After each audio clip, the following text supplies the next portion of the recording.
So here I used VideoScribe, and I'm starting out without the video playing so that you can see all of the different features I'm including.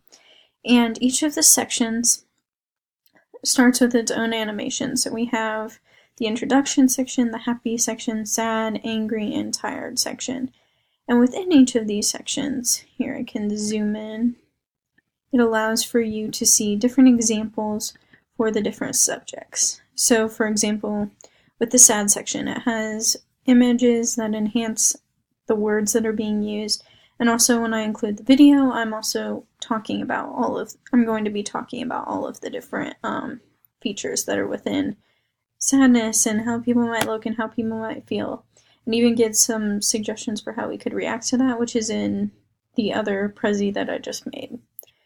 So I can start by using the video here, and it shows animations here, which is something I've included, and it is advanced to show all of the different texts that I've used and drawing. So it has not only writing but also drawing, and it goes through all of the different settings that I'm trying to include.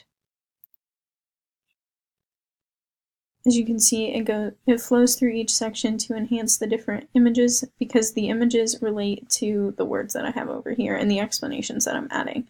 So it helps that I can flow through all of the different information through writing and images to allow for a more enhanced study.